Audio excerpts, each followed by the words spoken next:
We're counting down 7 Everest truths that sound too strange to be real. From ultra-modern tech at the world's edge to deadly zones and bizarre relics left behind, these facts prove the reality of Everest is far weirder than its legend. Which mind-bending secret tops them all? Let's begin our countdown with number 7. Cell towers and Wi-Fi routers now dot the slopes of Mount Everest. Since 2010, climbers at base camp have been able to post updates in real time, thanks to Nepal Telecom and China Mobile rolling out 3G and later 4G coverage. Today, a strong enough signal can let someone live stream from the Khumbu icefall or send a summit selfie before even descending. Teams coordinate rescues by phone, guides check weather on the fly, and satellite hotspots fill gaps above Camp 2. Everest, once the ultimate symbol of isolation, has become a place where the world's edge is only a tap away. In 2020, scientists melted snow scooped from Everest's upper slopes and filtered it for microscopic debris. The results stunned even the researchers. Microplastic fibers, tiny threads from jackets, ropes, and tents, turned up not just at base camp, but on the summit itself. Every sample, from the crowded lower camps to the top of the world, carried traces of synthetic material. Most of these particles came from the very gear meant to protect climbers from the cold. The discovery forced a reckoning.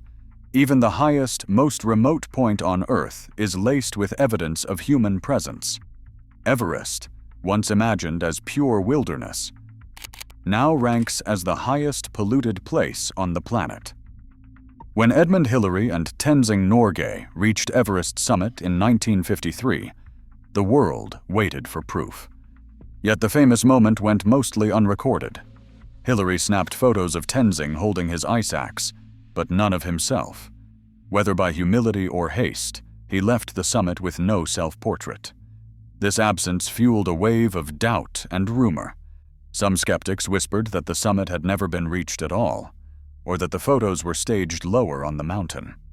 For years, the highest point on Earth remained a place of mystery, its conquest accepted on trust and testimony.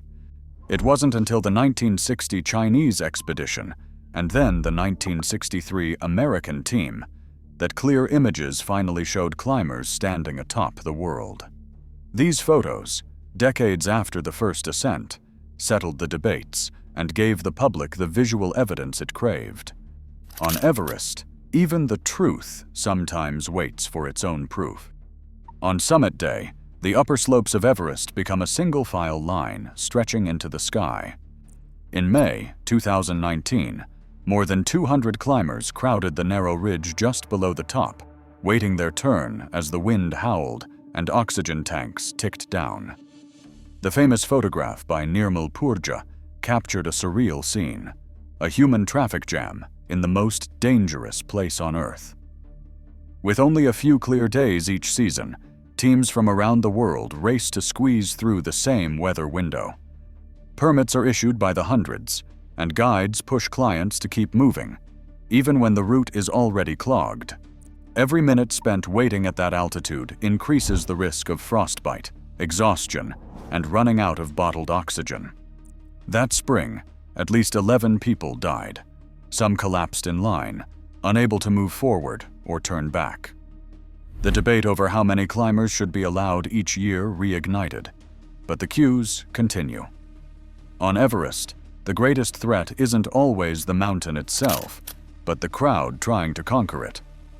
At least 200 climbers remain on Everest, their bodies frozen where they fell. The mountain's bitter cold preserves them for decades, turning some into permanent fixtures along the main ascent routes. On the north side, a small limestone cave shelters a figure in neon green boots, an Indian climber who died during a 1996 storm. Known simply as Green Boots, he has become a waypoint for every team passing that way, a silent marker of the mountain's toll.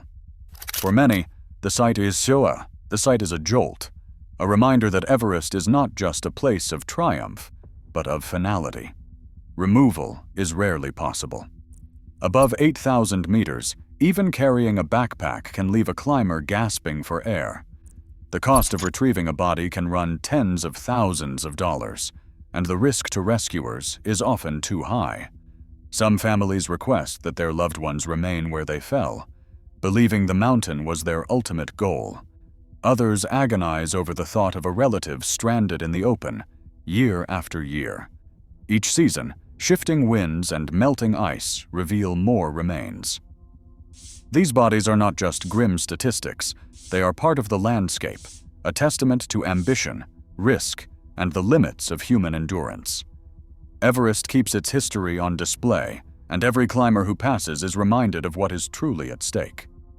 Above 8,000 meters on Everest, the air thins to a level where the human body begins to shut down. Oxygen drops to about a third of what is available at sea level. Even the fittest climbers, after weeks of acclimatization, see their blood oxygen saturation plunge below 70%, a level that would trigger a medical emergency in any hospital. Muscles start to waste away. Brain cells begin to die. Resting or sleeping does nothing to halt the decline. The body simply cannot adapt to this altitude. Medical teams from the Extreme Everest Project have tracked these changes with pulse oximeters and blood samples. Their findings are stark. Just standing still in the death zone burns through muscle and fat. Climbers lose up to 15 kilograms over the course of an expedition, much of it in the final days above Camp 4. Immune systems falter. Wounds refuse to heal. Even simple tasks like putting on a glove can leave a climber gasping for breath. The real danger is not just exhaustion. It is the invisible slide into confusion and hallucination. High-altitude cerebral edema, or HACE, can strike with little warning, causing stumbling, slurred speech, and bizarre behavior. Some climbers report seeing phantom companions or becoming convinced they are on a different mountain entirely. Others develop high-altitude pulmonary edema, where fluid fills the lungs, turning every breath into a struggle. Without immediate descent, both conditions are almost always fatal. Survival in the death zone is measured in hours, not days. Without bottled oxygen, even elite climbers rarely last more than 18 to 36 hours at the summit. Every minute spent above 8,000 meters is a race against the body's own limits, a silent countdown that no one can pause or reverse. Mount Everest is not a monument frozen in time. The highest point on Earth is actually on the move, inching upward and shifting sideways as the planet's crust keeps reshaping itself. Each year, the Indian tectonic plate pushes northward into Asia at a rate of about 2 to 5 centimeters, roughly the speed at which fingernails grow.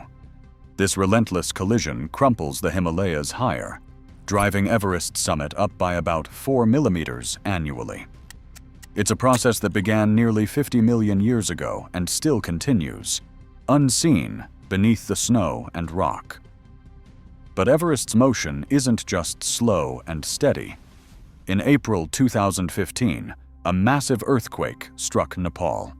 Sensitive GPS and satellite radar systems recorded the mountain's response. The entire peak lurched 3 centimeters to the southwest in a matter of seconds. The quake also caused a tiny, nearly imperceptible drop in elevation, reminding scientists that the world's tallest mountain is both fragile and dynamic. Even the question of Everest's height has been a source of international debate. For decades, survey teams from Nepal, China, and other countries argued over the true number, with differences arising from snow depth, shifting ice, and the very definition of the summit. Only in 2020 did Nepal and China jointly announce an official height, 8,848.86 meters. That figure is a snapshot, not a constant. Heavy storms can add or strip away meters of snow. Erosion by wind and water carves at the flanks. River systems like the Kosi, shifting course over millennia, trigger the crust to rebound upward in response. Everest's summit, is a living paradox, the highest place on Earth, yet never truly fixed. It grows, shifts, and even shrinks, all while standing as a deadly beacon for those who dare to reach it. The mountain's height is a moving target, a reminder that even the world's greatest symbols are shaped by forces far beyond human control. From Wi-Fi at the roof of the world to a summit that keeps rising and moving, these 7 Everest truths reveal a mountain far stranger than its legend. Across all entries, a pattern emerges. Every aspect of Everest, its shifting geology, lethal death zone, frozen bodies, plastic pollution, and viral traffic jams, shows how human ambition collides with an environment that remains utterly unforgiving. The most shocking facts, like the permanent death zone where bodies cannot be recovered, and the mountain's restless growth, remind us that Everest is not just a backdrop for adventure, but an active, evolving force of nature. Even the presence of 4G signal and microplastics at 8,848 meters proves nowhere is untouched by our reach. This ranking exposes Everest as a place of contradictions, a monument to endurance and mortality, ancient geology and modern technology, awe and intrusion. The real Everest isn't just the highest point on Earth. It's the strangest, where every climber becomes part of its ongoing story.